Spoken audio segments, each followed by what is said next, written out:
All right, so I'm going to continue to let people in, but make sure you've got something to write on and write with, and just let's just have a really lovely time together. And I want you to come away with lots and lots of new ideas. So I decided to do this. My most of you know I have two memberships, Pathway and Impact. And my Impact members, we do a weekly, normally now, check in with our cuppers. And just like Katie, she's one of my greater impact, there she is having a cup of tea. And we talk about things we'd like to do. And we also do a monthly training session. And what came up recently was some of the impact members said, can we have a refresher on the Christmas countdown, on the use of the calendars and the 5 and 10 frames? And we said, yeah, of course, we can talk about it on our impact group. But I thought it'd be such a lovely thing to share with all of you. What we're going to look at are some really important key messages, okay? So I'm going to use some visuals to make this easier to look at. So give me some thumbs up if you can see a Velcro calendar in front of you there. Brilliant.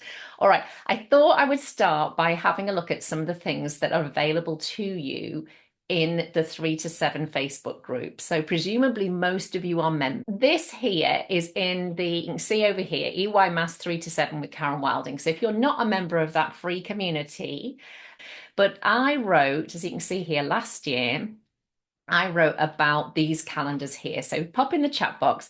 Has anybody ever had or still got one of those calendars there, or have you seen something similar?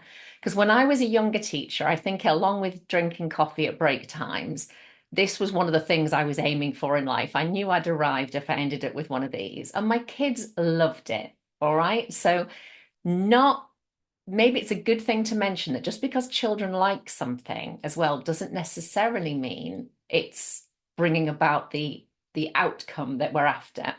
So with this, you pick the day, you Velcro it on, you get a child out to do this, you put the date using numerals, you put the month and so forth, and you look out the window and say, what's the weather like, and that kind of thing. It is a lovely thing to do, but it does not teach your children anything about time. I did not realize this for far too long. So by all means, continue to use it as a lovely thing to do.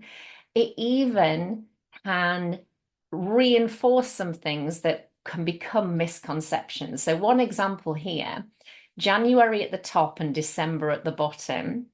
I grew up thinking that was how the year was laid out. I didn't really think about it as being cyclical. The idea that December is next to January. So all of the work I do with members now is we always lay out the year as a circle, because that cycle is really, really important, and it links with what we're going to talk about today. The week is also a cycle because, of course, Sunday is next to Monday, but time moves forwards as well as being cyclical. So we're already talking about subject knowledge here. When you think about the months, what's unusual about the months? Pop something in the chat box. Time generally is very, very tricky to understand, but all of us understand it because we live and breathe it all day, every day. But what's tricky? So Kay says, yeah, they're not equal lengths. They are 28, 29, 30, or 31, and there's not even a pattern throughout the year. They don't alternate and that kind of thing. It's very, very strange. So you've got these sevens of the days of the week. You've got 28, 29, 30, 31 days in a month. You've got the months of the year, which connect to seasons. And I think somehow our children are supposed to guess what seasons this connects to. And of course, if you don't live in the Northern Hemisphere, a lot of these wouldn't work anyway. All right, so what I want to encourage you to do is in that 3 to 7 group there, I have gone to the little search button, which is actually at the top right of the group. Most of you will have spotted this.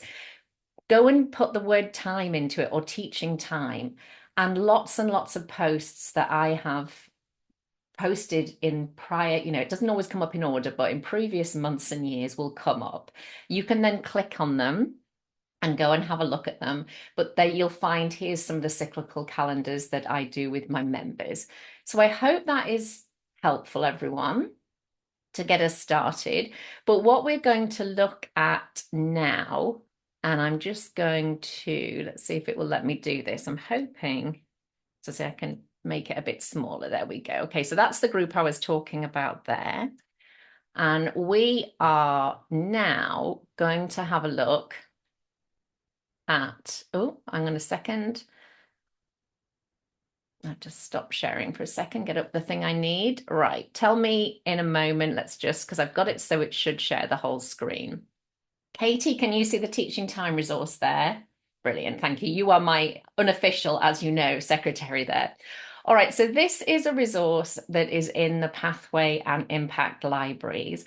And there is also one on shape, and I am going to be writing more of these idea about this core knowledge that we need as practitioners to help us be what I call be a user and not a follower. So many of you will have a scheme in place or an approach. You might be, very typically, if you're in England, you might be balancing mastering number with White Rose. White Rose is also used much more widely along with other schemes.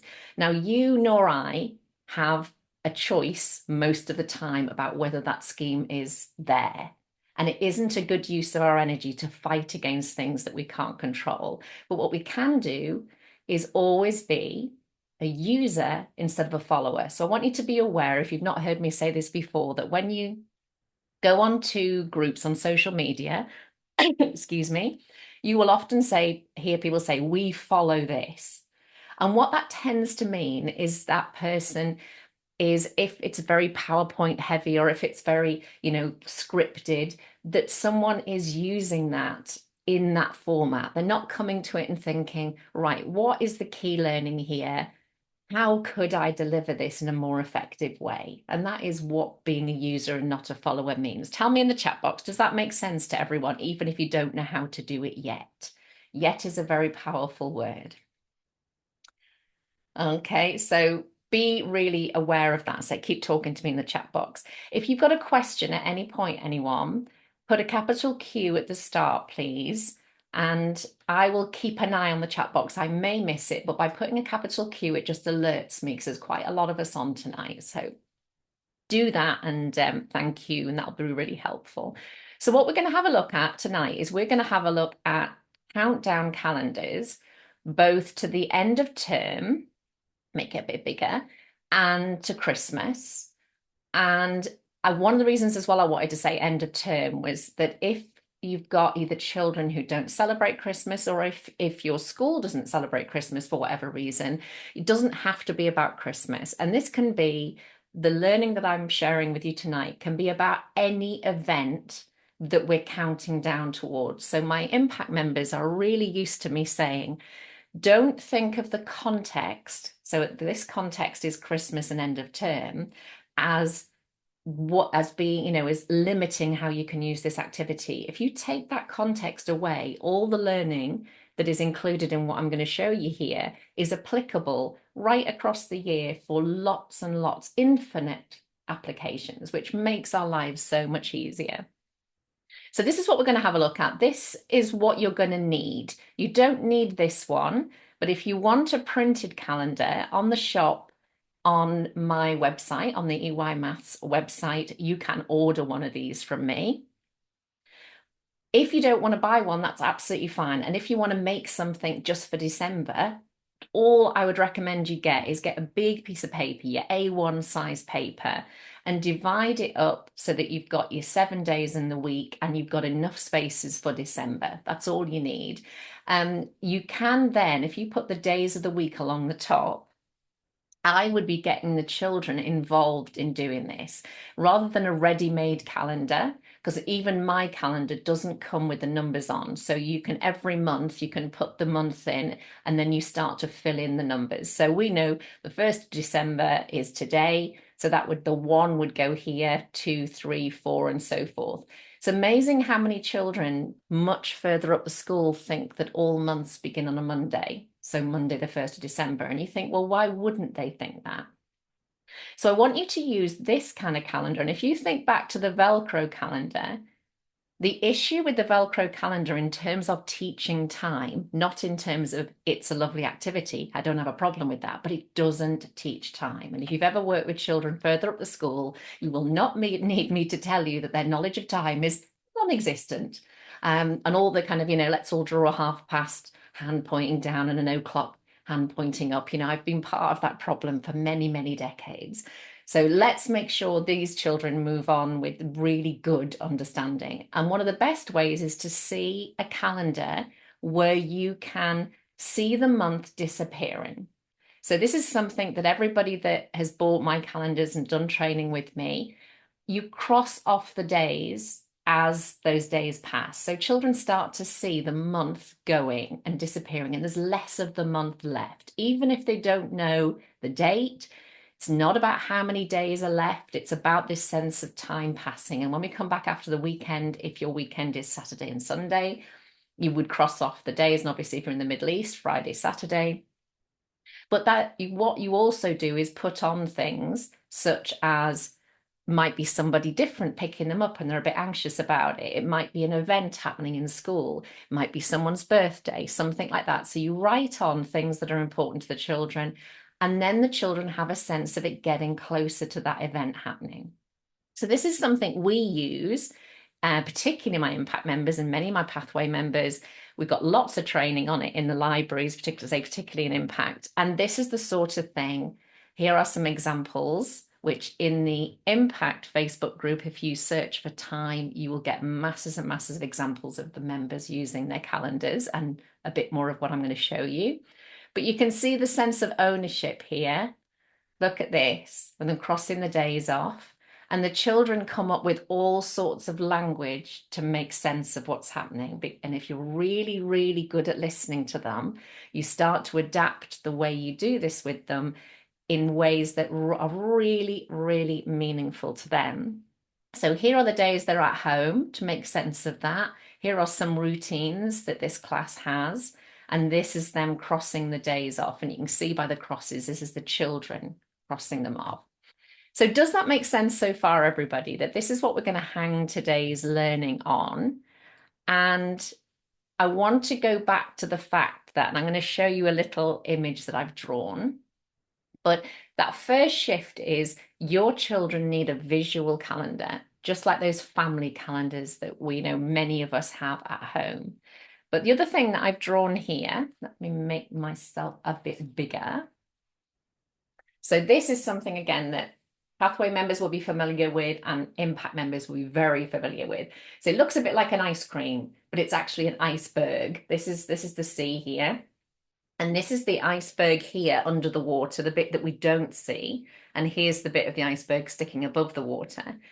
When we do mathematics, when we plan for mathematics, and particularly if we are not in possession of the right tools yet, what we tend to do is we tend to think about the activity, the bit that everybody sees. So in this case, that would be using the calendar. Everybody sees you interacting with that.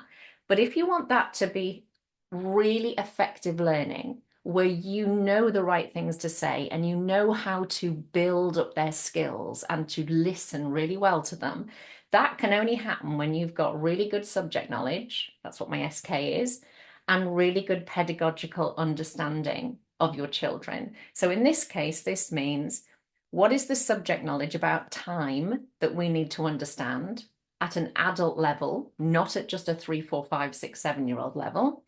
And then thinking, if you teach 3-year-olds or if you teach 7-year-olds, what is meaningful to the age group you teach so they can talk about it, so they can experience it, so they can make connections.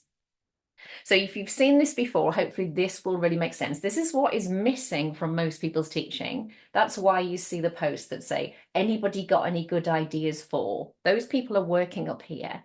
And this is really easy when you've got good subject knowledge and good pedagogical understanding. So does that make sense? Tell me if you've seen this before. You might have seen it a million times. But if you haven't seen this before, does it make sense that this is what is going to make this highly effective? And I want to make sure that every single time anybody does any training with me, they realize that it doesn't matter what it is you're teaching, this is what makes the difference. And this is what has helped so many of you become so passionate and so confident in your teaching as well. These three little notes down here are to remind me to tell you about the vehicles that will enable you to teach in a way that your children learn. So you may have seen a post I did recently on the 3 to 7 group where I said there's only 3 vehicles as far as I'm concerned. So 3 ways in which you can teach children really effectively. So what are the contexts? And this one is daily routines. So your daily routines are the things that are necessary to keep the order and the predictability and the routine and the organization of your day. Some are more fun than others, but they are there and they are full of mathematical opportunities. The calendar is an example of a daily routine. Fascinations, that's what that's for, facts. Fascinations are the things that your children are showing an interest in. They are drawn to and they want to talk about. So Christmas would be an example of that. You can't stop them talking about it if that's what they're into. And you wouldn't want to, you just want to harness it so you can use it really well. Provocation is something that you introduce to them that they couldn't have discovered without you. Something in the world, an experience, a story, a video, an object, some music, whatever, food, something that the children generally that you teach in their world do not come across. And actually, again, sometimes these then, very often, these become fascinations. So tell me in the chat box again, does that make sense? So subject knowledge is, in this case, understanding time we've looked at so far. How well do you as an adult understand time? In my experience, people don't know that their understanding actually is, there's a lot more that need to understand. And then you've got to combine that with these vehicles that will make it relevant for the children. So again, say just keep chatting to me about whether this makes sense to you, and we will go back and have a look at the resources here. All right, so when you're thinking about time, and this isn't going to be an in-depth training session, but these are really important things to think about, and I've mentioned some of them already. So time does not work in base 10. Time is a much older form of measurement, and we've already said that we've got 7 days in a week. When you get to the end of a week, it's 1 week. You create your 1 at 7. So 8 days are 1 week and 1 day. It's not one group of 10 and one more, it's one group of 7 and one more. So we've actually got a different base here. That's not something your children need to be able to talk about, but it's something you need to really think about, because it does lead, of course, to this kind of weirdness. We're used to working groups of 10, time doesn't do that. Then we've got 12 months in the year. We've got 24 hours in a day. We've got 60 seconds in a minute, 60 minutes in an hour, and so forth. But time also is cyclical. So this idea that a week is 7 days, but it's moving forwards. A day is 24 hours, but it's moving forwards. So that is where we need to start our thinking, not with what activity can I do with my children, but with what is it I am trying to get my children to understand, and where is my input on that journey. So when you think about how young your children are, you're not going to get into the detail and complexity of this, but if you haven't thought about this yourself properly, the things you say may actually take them on a different journey. You want them to be on the journey where they eventually are going to understand these things. So that's something to think about to begin with. So honestly, yeah, I mean, bases, when you study bases other than 10, it makes then the base 10 system so easy to understand. It's brilliant. So we're going to then look at the idea of base 10. We're going to combine, as I promised you, the idea of time with what I would always be terming as subitising here, because it doesn't involve counting, and it's going to involve 5 and 10 frames. And it will depend on, one, the stage of your children in terms of the experiences they've had. And that will be partly down to your knowledge, because if you don't understand how to use subitising with 5 and 10 frames, you won't be doing it with your children. So therefore, they'll be at the beginning of their journey with this. but it will also depend on what another teacher has done. So I don't necessarily want you to think about this as, oh, should nursery children be doing this and should reception children be doing this? So nursery, we're going to refer to as 3 and 4 year olds, reception 4 and 5, if you're unfamiliar with those terms. But just don't limit yourself to thinking, don't miss bits out is a really important message. So what we're going to do here, I'm going to explain this and then I want you to tell me, is there any questions you want to ask? Is there anything that doesn't make sense as I go through this? Because this is going to work so beautifully. But as I say, just be prepared to go into this if you're a bit unfamiliar and play around with it with the children. If something goes wrong, it doesn't matter.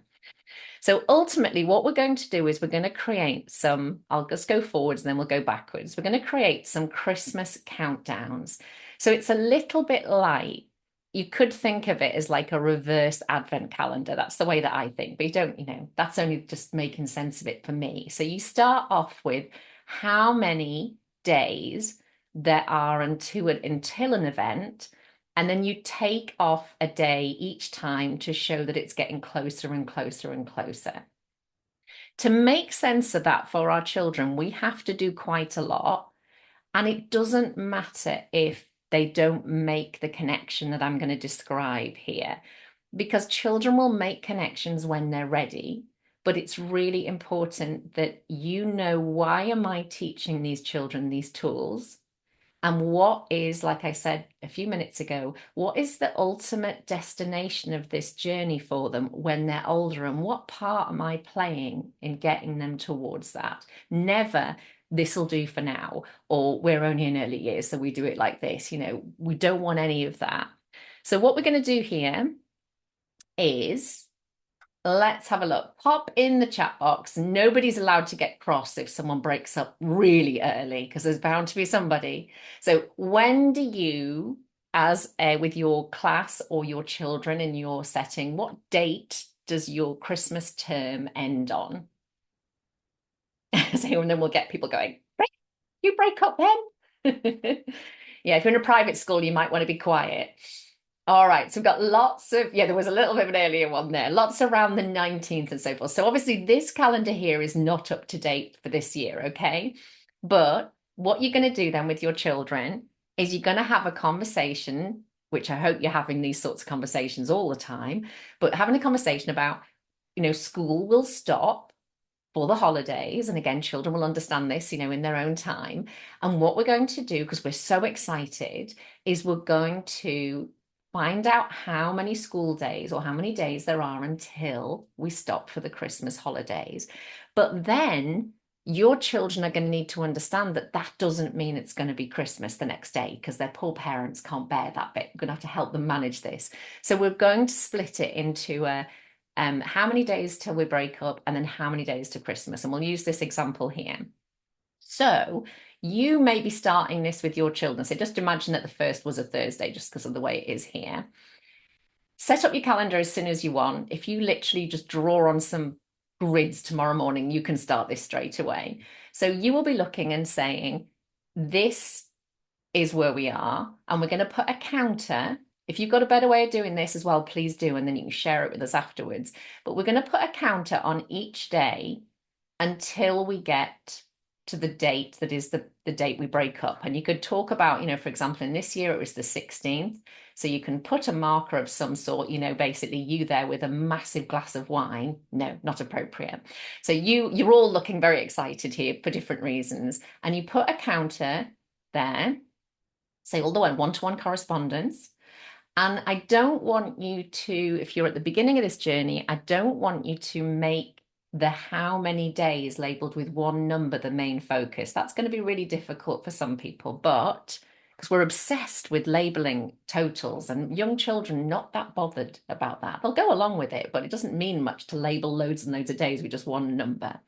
But what you can then do, if you're at the beginning of the journey here, your children at the beginning of the journey, is you're going to lay out the counters. You're going to sweep them off your calendar and you're going to lay them out on some 5 frames.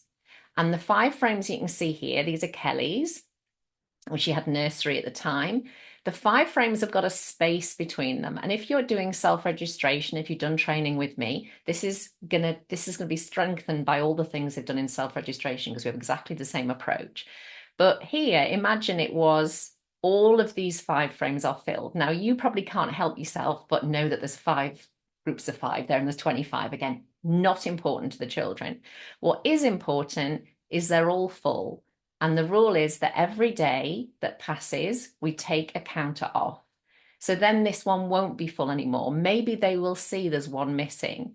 Maybe they'll see there's still quite a lot on there. And then the next day, we take another one off. And again, what will start to happen is if you are doing subitising with your children as an everyday meaningful activity, they start to say things like, oh, there's 2 missing. Or those are full, this one's not full. And I want you to have conversations with your children about the fact that when you remove them, what do they notice? And they will start to say things to you like, that one's nearly empty, there's only one. Oh, we're going to go on to the next 5 frame. But what they'll start to see is that the counters are disappearing and we're getting closer and closer. You might want to make this a lovely picture that relates to the event that you're aiming for. So pop in the chat box there. Again, can you see that the bit for you that's going to be difficult is that talking about 25 counters, 24 counters, 23 counters, that is right mathematically, but it is not meaningful to the children and it will therefore detract from the things that are meaningful, which is the idea of it reducing and we're getting one less each time. Of course, then the weekend comes along and we have this conversation, we're linking this with the calendar and we are thinking, well, we've gone along here, we're crossing the days off. And you say, we've just crossed 2 days off. So actually, it means we've got to take 2 counters off here. So you're connecting the idea of 5 frames and then the idea of the passing of time. So if that makes sense so far, are you counting the weekends or just the days in school? I would be doing all of it personally. You can decide, but I think that children, when we're doing our real calendars, children are dealing all the time with that most schools are off for either Friday, Saturday, if you're in the Middle East, or Saturday, Sunday. So it's another interesting thing to talk about and the why that we remove those 2. But great question. Okay, so anybody else? Would you do this alongside, says Sarah, printed calendar crossing the days off, or is it too confusing? I think we've got to have very, very high expectations of what our children can take in when they're ready. And when things are real and meaningful, imagine that if you continue this calendar or if you've already got it going, this calendar is always going to be there. And this is something they look at every single day. It's something that's meaningful. If you're starting this approach now for December, you're going to continue this, I hope, in January and so forth. So your children will take in what they're ready to take in. And the important thing is don't be overly teachy.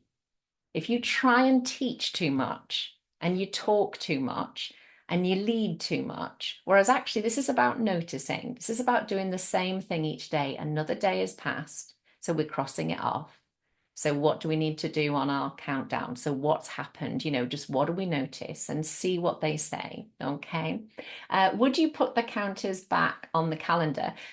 I wouldn't, Sue. I mean, again, play around with this, but I think again what we've shown them that we're using the counters to measure a certain amount of space and then we're moving on to the 5 frame. So use that approach in lots of other parts of life as well. So for example, this is just one off the top of my head.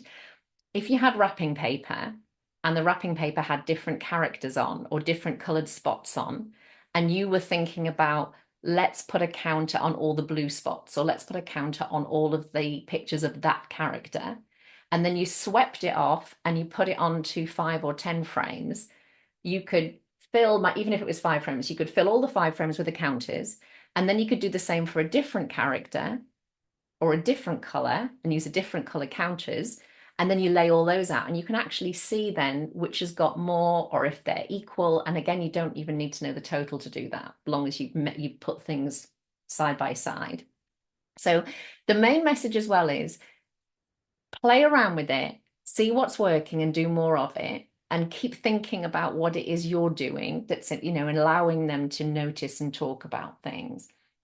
All right, so the way to take this then forwards, and then we'll come back to the calendars in a moment, is if your children are ready and again, this depends on how much training you've done, and there's obviously lots of training available, but I always advise that everybody starts with 5 frames. So you learn about everything up to 5, perceptually and conceptually. When you move to 6, you're going to need a second 5 frame, and that's the first time we put 2 5 frames together and create a 10 frame. And what we do at that point is we look at what does the pattern of 1 to 6 look like. I'll come off the share here, so I'll make this clear for anybody who hasn't done this. But there are a lot of skills that are building up to where, the things that we're using here. And again, if you're new to me, you can jump on this learning journey anytime you like. But there's the 5 on the 5 frame. And if we've added another 5 frame underneath and gone to 6, the thing that I get my members to learn at this point is now we need to look at what all the numbers 1 to 6 look like, both in the 5s pattern, that's a whole 5 and one of the next 5, that pattern of 6, but also the 2s pattern. So if I take them off, 2s pattern's going to go this way. So a 1 looks exactly the same, but instead of the 2 being there, the 2s pattern puts the 2 like this, the 3 like this, 4 like this, 5 like this, and 6 like this. So most of you know that 6 can have that pattern or that pattern. And 4, for example, can have that pattern where it's 1 less than a finished 5, or it can have that pattern, which is the 2s pattern. So this is what we're building children's concept images up with. So I'll just mention that at that point, because, and again, you don't forget, this isn't a training session to give you all of this. This is just showing how we're constantly using it.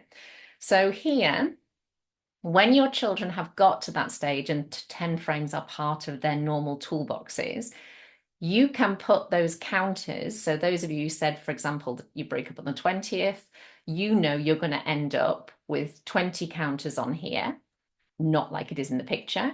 And the idea there, if you haven't done this training with me already, is what do you see?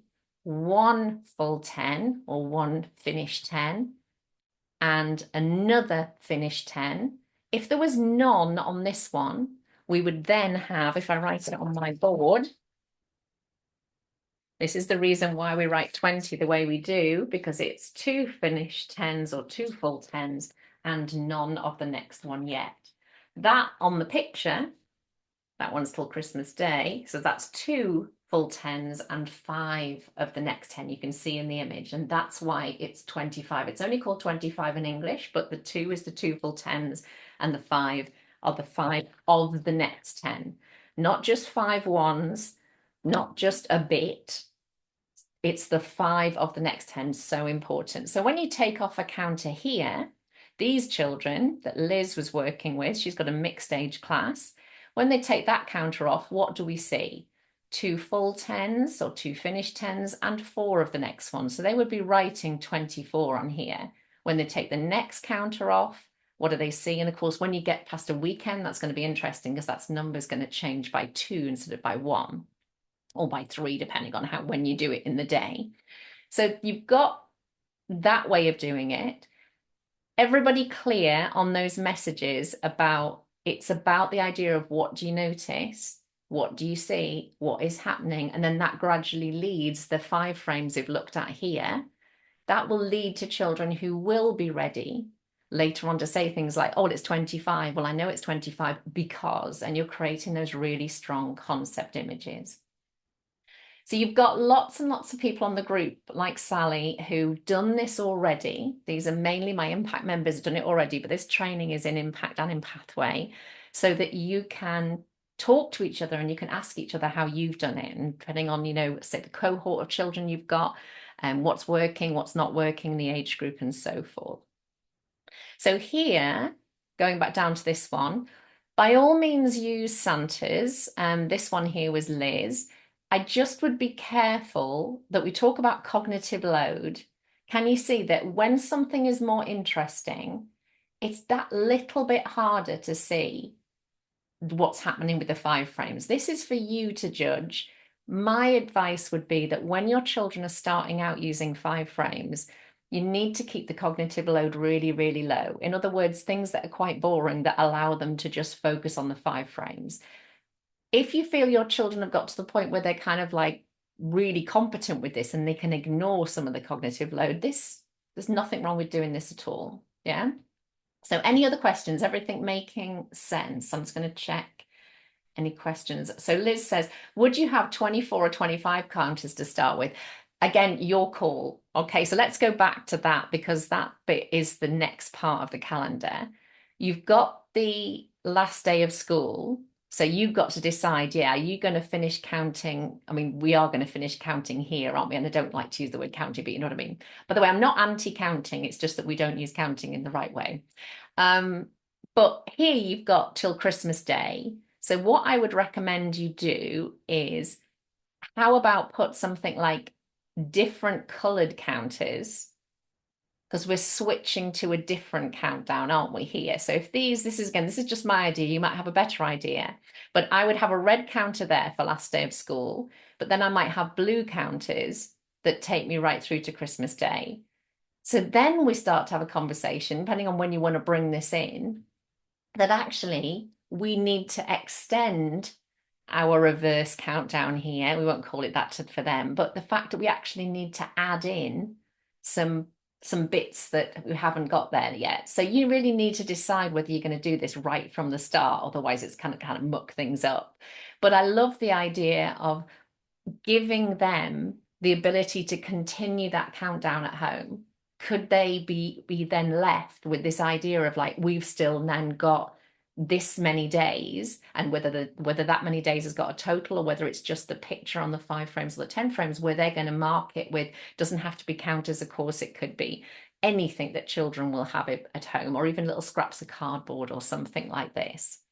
Yeah, so Rachel, I think you've got lots of time between now and the end of term, although it won't feel it'll go 100 miles an hour, but to send each child home with something or get them to even make something with you.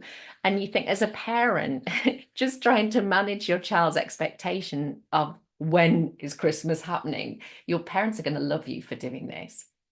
Okay, so does that make sense, everybody?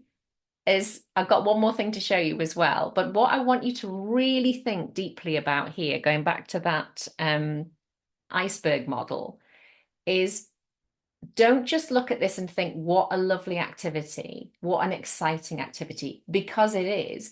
But what you're seeing on the screen here is just the top of the iceberg. By when we just do things because we've seen other people do them on Instagram or great idea someone shared, we don't teach our children effectively if we do not start with but what is it they are learning to do here? And what, that message, I hope this makes sense. But if you're teaching nursery or you're teaching reception or you're teaching 5, 6, 7 year olds, they're going to go on to be 8 and 9 and 10 and 16 and 25.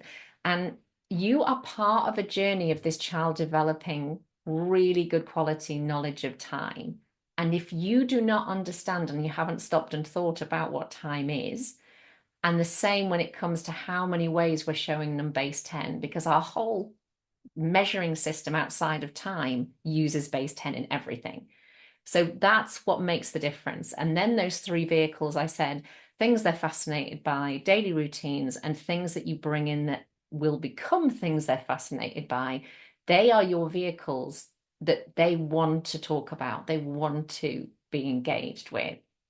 So I hope that makes sense, everybody. Just put some feedback in the chat box about, is there anything, as I said, anything you want to ask? Is that clear? Has everything I said made sense? Can you see how easy it is? And then please don't be the kind of typical lovely practitioner who's like, I want to do it perfectly, and I'm worried I won't do it perfectly, and I'm worried I'll do it wrong. You're not going to break anybody. Yeah, particularly if you know your stuff.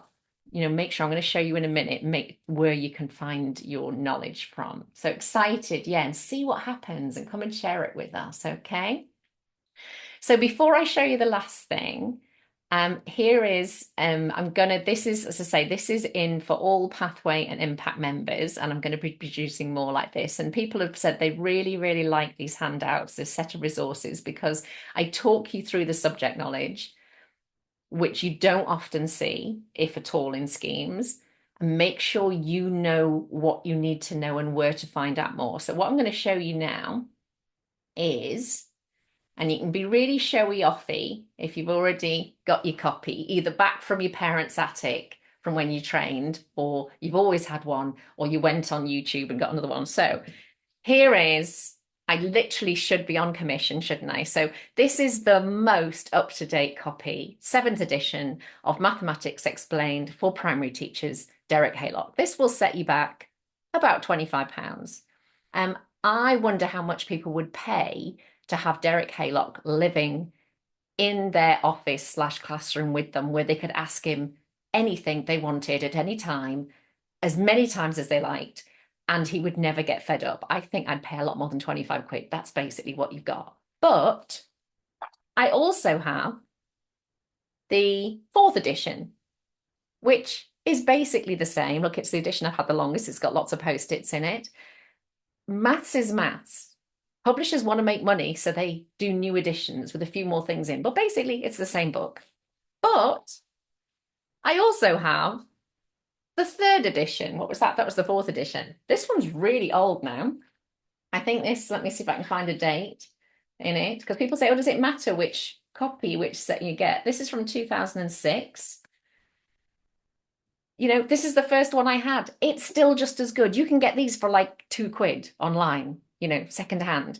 So the main thing is all of these books have a section on what time is and tell you stuff that you might go, probably will go, oh, that makes complete sense. Yes, I did know that, but that's not the way I was thinking about approaching my planning with my children. Okay, so yeah, fourth edition, fourth edition. So you see which club you're in. Need to ask for it for Christmas, says Rachel. Good student, excellent work. So yeah, you know, do not go into a career where your job is to teach children things and then teach them the wrong thing. I mean, I will, you know, hopefully this will make you laugh, that I've always been an effective conveyor of information as a teacher. So an effective teacher in terms of pedagogy. All that meant when I had the wrong maths facts, which I did for too much of my life, was I could teach the wrong stuff more effectively than most people. Okay, don't be somebody who, because if you can communicate well and teach well, you can teach the wrong stuff really well, can't you? It's like, don't teach the wrong stuff. All right, so here, bargain on Vinted. You know, I didn't even know Vinted sold books, so it's just so good. Yeah, Vinted and Wilder Books, I'm a big fan of. I always look stuff up on Amazon, then buy it from Wilder Books because I try not to use Amazon too much. But yeah, many, many places. eBay, brilliant. Yeah. So we're going to finish and then we'll see if you've got any more questions with this. Now, is there anybody else out there that is convinced? I think we should keep the containers for years, which some of us do anyway. Measure these containers. They are definitely getting smaller. I was in Morrison's the other day, 2 for £8. That's exciting, 2 for £8, but I just, the wrappers are bigger. There's more space in the container. So you can do this year on year, take a photograph and then see. We know, don't we, that we're being cheated here. Shrinkflation, says Kay. Absolutely. I love that word. So just tell me, this is me walking the walk, not just talking the talk. What do you see here and how do you see it? And you can see as well that cognitive load will kick in because you will be already thinking about which ones you like and which ones you don't like, and is it fair and that kind of thing. So have a look there, just pop some things. Sally, I forgot about this one. Yay. Yeah, Kay, I'm with you. Yeah, we'll talk about which ones we don't. There's always fudges and eclairs left in the bottom of ours. Are there eclairs on that one, actually? No, I don't know if, oh, let me see. There are in there. Which one does eclairs? My husband hates the bounties. Oh, eclairs are heroes, right? So I must make me a celebrations girl. I like most of those. So what's interesting is most people are looking at what they are, which again, that is a real reminder that cognitive load will detract us from the maths. Okay, so because we have to look past it. But so this is a good fun activity to do. So this was a brand new tub. This wasn't me. This was Emma a few years ago, laying them out, and you can see the world was not made equally when it comes to Cadbury's or Mars, whoever makes celebrations. Which one are there most of? So we don't need to do any counting here, everybody, even if we're going to do exact numbers, but just have a look and think, which ones are there most of and how do you know? They're Mars. Thank you, Elise. There's always somebody who's expert on these things. So Amanda says more in some groups than others. Brilliant, because that's exactly what your brain is telling you. And maybe you're wondering as well, like, has somebody eaten some of them? And then I said, oh, actually, this is right at the beginning when they first opened. So Milky Way and Snickers, says Jen. Is she correct? And how do you know? Because I'm not talking about how many. And again, this is something, adults are obsessed with. Yeah, I only saw the Milky Way first, and I think it's because your brain tends to go at the middle of something. And then I was like, oh, yeah, Snickers as well. More rows, says Kay. All right, so depending on what you know, we've got a five there and a five there, and only a two there. Now, very young children could cope with this because meeting groups of five, and even as well, the idea of if you could put it on a five frame, make it much easier. But older children, maybe I can see a three and a two. I know it's a five. That one's got a full five. That one's got a full five. That's only got two. Whereas this one's only got one five there, and this five's not full yet. All of those sorts of things. Are there any others that have got the same amount? And if you don't know what they are, you'll have to just talk about the colors or something.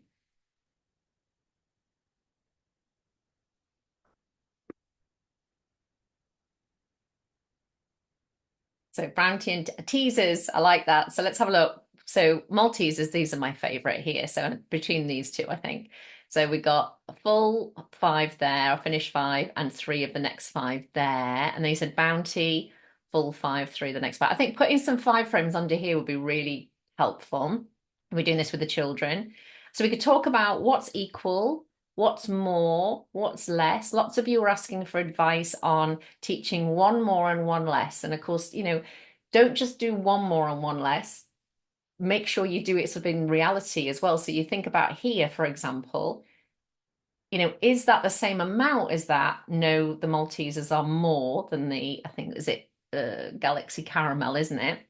So how many would we need to eat of the Maltesers to make it equal to the Galaxy Caramel, or how many Galaxy Caramel would we need to make it equal to the Maltesers? So you're talking about, in that case, two more and two less, two fewer. So there's lots and lots you can do here. You could compare, of course, one box to another box. It's something else, again, that if your children are likely to have these at home, it's a bit of Christmas fun, but there's a lot of good stuff in it. If you are working with 10 frames, my only advice here, apart from perhaps putting 10 frames underneath them, you don't always have to do that. This is kind of freestyle, is when you come to start your next 10, like with the Milky Way, start your next 10 away from a finished 10. So that not only is it easier to see, but then it's this idea that the whole number system is just about finished tens and how many of the next 10.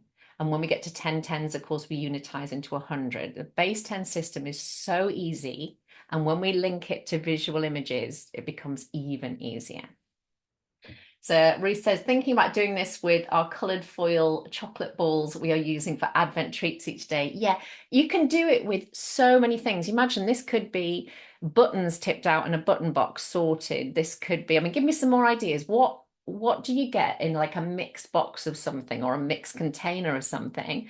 And then you wanted to work out which were there more of, which were there less of, which were there two more of. And you don't have to go down the road. Of course, you can go down the road if you want to, with this being 6 and this being 7, but there's so much more than that. Nuts and bolts. Love it, Kate. You're very welcome, Jane. Smarties, yeah.